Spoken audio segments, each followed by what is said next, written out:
Avulda tuğan, avulda üsken, min şahar yağında turganda da şaharga bek atlatmadım. Çallı'nın özünün yanaşasında tırgılsa ne var? 25 kilometre yedi bizden Çallı netkende şahar. Atnaga bir, ayga bir, koya bir barganda da eniler ben barganda jılıydıryım barmaz işin. Şehri. Ay, şaharga barmasın. Ben avul özüne tartkandırayım, avulunu yaratamın.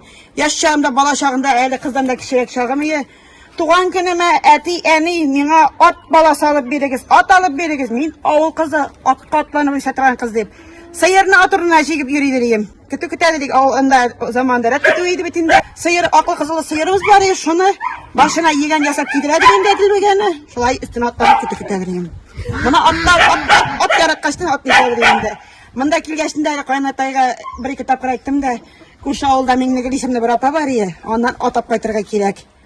Kız bilen kırsaklı. Atına kaytırga kişi yok. Atlandım da kayttım atay. Ben tam at bir kul ipoterapiye degen niye var tane dişi niye var bitinde. Ayaklarga nilerge. Allah'ın rahmetine kız da sağ selamet üzümde Allah'a şükür. Bana şulay avulunu yaratamın ne varıp. Avulga tartılar künül. Kucalığımızda tavuklarımız var, sarıklarımız var. Buralar udaklarımız var.